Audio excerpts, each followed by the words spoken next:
Oh my god, I'm finally home. Got back from work. Yeah, I'm on the grind. But we're back with videos, and I'm back on the grind with YouTube. So, yeah, how powerful is our favorite Moss Head in Pre-Timeskip?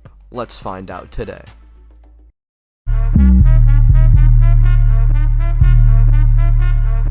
Now, I think we can start off with Zoro's AP, because for most of the early part of the series, Zoro's main fights are just him while injured, and whenever we do see him at his peak, he's able to combat the likes of Luffy, who we know can take on Crocodile, who's multi-city block. But Tyler, we know that Luffy got stronger in his fight with Crocodile, so he should be above Zoro by this point. Yeah, that would be true if Zoro didn't get stronger in his fight with Mr. 1, which he did. And we see in Skypiea, a base Zoro is able to trade blows with Wiper, a person who can trade blows with base Luffy by Skypiea. This is interesting since Wiper himself can release his Burning Bazooka, which is capable of releasing town levels of energy. We also have in long range Foxy, who's able to throw out 1 megaton punches, or basically the equivalent of a nuke. And Luffy and Zoro by this point are still portrayed to be relative, and Zoro would go on to get even stronger in between Enies lobby, going from relative with Luffy, who's on Frankie's tier, who couldn't even beat the likes of Blueno, to beating down even Kaku himself. Meaning Zoro bare minimum in between the Water 7 saga got 2.74 times stronger.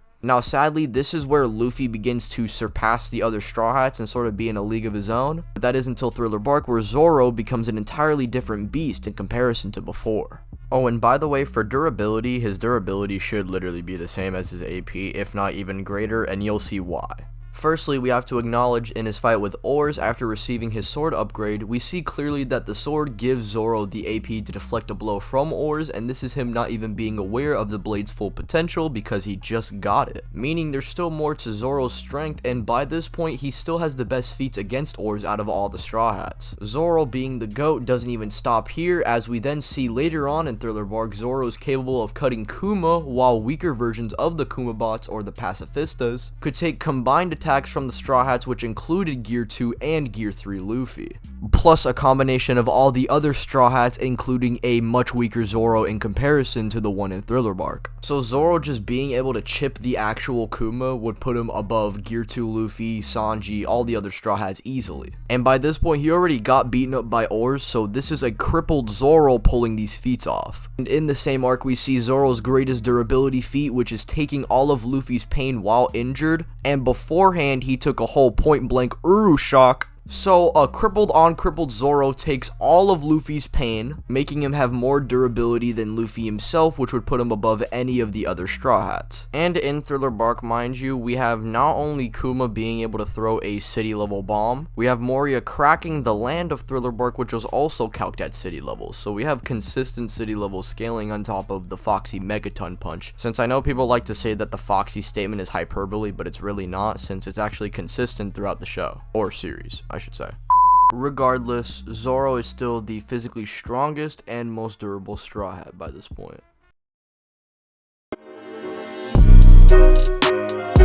Naturally, as a swordsman, Zoro's speed and reflexes should be pretty impressive, but how impressive specifically? Well, firstly, we see him blitz 100 bounty hunters back at Whiskey Peak, which was calced at Mach 37 or in the hypersonic range. And moving into Skypiea, he manages to weave lightning from Enel along with other Straw Hats who scale below him, such as Usopp and Nami, being able to react to his lightning as well, putting his speed well over the massively hypersonic plus tier. And he would go on to get even faster due to him upscaling above Kaku, who would scale above Blueno, who weaved Water 7 Luffy's attacks, who's capable of reacting to Foxy's laser beams. Now, Foxy's laser beams are actual photons that move at the speed of light, and everyone's gonna probably be like, but Tyler, how can Foxy shoot light-based lasers when Kizaru and Kuma are the only lightspeed characters? Oh really? Well, let's talk about when Zoro himself maneuvered Kuma's lightspeed paw cannons, which was calced at 1.2 times the speed of light. Oh, while I'm on that topic, let's discuss when Zoro at 1 HP can perform combos alongside Sanji and Gear 2 Luffy, and dodge lasers from the Pacifistas at 18 times the speed of light. Even Usopp, Frankie, and Brook are capable of dodging these lasers, making the upscaling for Zoro being lightspeed so easy. And if anyone in the Straw Hats is lightspeed, it's definitely my GOAT, Roronoa Zoro.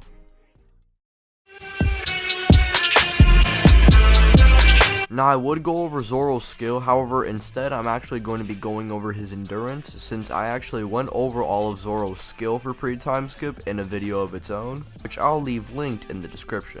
But yeah, as I said, I'll be going over his endurance now. Now, I think the number one feat to obviously list off is him being able to take all of Luffy's pain, and I know you guys are going to be like, well, Tyler, didn't you list this for durability? Now, I think this is a combination of endurance and durability personally, which is why I wanted to mention it in both categories, but even Zoro's earliest endurance feats are insane, with him literally leaving Arlong like, yo, why is this fucker alive? And in Orange Town and Syrup Village, Kuro and Buggy got their goons to attack Zoro's injuries, which he proceeded to just clutch the matches he participated in anyway. And don't get me started on Alabasta and Skypiea, where this motherfucker gets turned into Swiss cheese by Mr. 1 and gets shot in the face by lightning. And like I said, despite Zoro taking all this damage at Thriller Bark, he takes all of Luffy's pain and is still able to go on to fight in Sao Bodhi. In conclusion, Zoro farts on Luffy and he's built different. Goodbye.